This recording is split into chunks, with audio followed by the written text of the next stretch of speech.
Hey everybody, I've got a story to tell, and it's a bad story. So, after I was in Colombia, maybe some of you saw my Colombia video, I went to Peru, Lima, Peru, and I met a lady and she ended up drugging me and robbing me for all my valuable stuff. So that's the short story. Here's the long story. So I've been to Peru many times, over 10 times, and it's one of my favorite countries. And I had just arrived in Peru. It was about like a Friday. And I spent the weekend in Lima, in downtown Lima. I was staying in a hotel right there in El Centro, seeing some old friends, enjoying the food, ceviche, the nightlife, and my chewing the coca leaves that I like. I was planning on traveling Monday to the Amazon. I met this Chica, this lady online, and she wanted to meet Monday at noon. I really wanted to travel to the Amazon Monday. It was about Sunday night. Monday, I was like, all right, I'll see her. So I decided one more day in Lima so I could have that date. And I thought if she flakes or doesn't work out, I could still travel to the Amazon that night. So Monday, I woke up and at noon, I went out to the main plaza right there, Plaza San Martin, right in El Centro, near where I was staying in downtown Lima, Peru. I was going to meet up with Adela. That was the name she gave me. So she texted me that she was on her way. She ended up being late, of course. That's normal. So I waited half an hour. It was about 12:30 noon. So I waited, and then she sent me a WhatsApp message.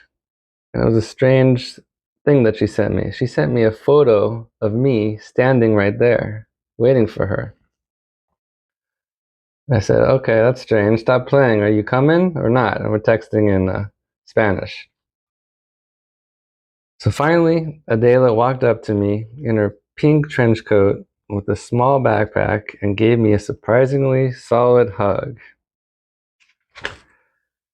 I had a good feeling about her after that, and we were getting along, started walking and talking for about half an hour, and decided to get some snacks and beers at the corner store, and then go to my hotel right near that plaza. We entered my hotel, and I kind of rushed her up to the elevator in case the reception might reject her. That was one mistake. It was a cheap hotel in downtown and not very comfortable, but mostly Peruvians were staying there. Anyhow, in my room, we talked, had some snacks, and beer. I had bought a six-pack of cans at the corner store, so we had about one or two beers each, and we were talking and having snacks. And she was telling me she's from the tropical town in Peru called Yurimaguas. Anyhow, we're getting along in my room, and I went to the restroom, and I came back and finished my beer. And for some reason, I had zero doubt that she could be up to no good. And that is the last thing I remember from that day.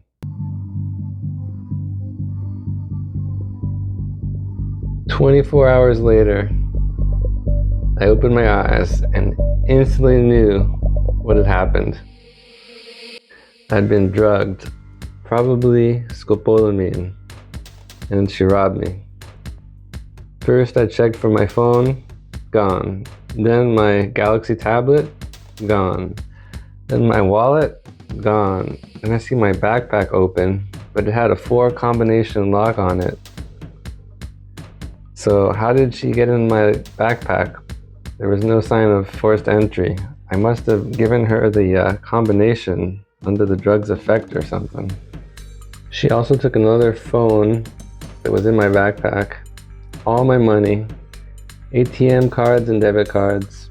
She took every last cent that was on the table. She did leave my passport and did not take a GoPro or an Osmo Pocket camera, nor a gimbal, the phone gimbal that was used for making videos. from my other YouTube channel, Wanderer Nirvana. So this was really disturbing, and the effects of the drug were still strong, and I couldn't really walk straight. I made it down to the reception. I thought it was still Monday, but it was Tuesday afternoon. 24 hours had passed. I told the reception what had happened, and they said, it's my fault. Well, yeah, it was my fault. Shouldn't have brought her to my room like that. Meanwhile, I didn't have a cent, even for water or food or a phone to contact friends.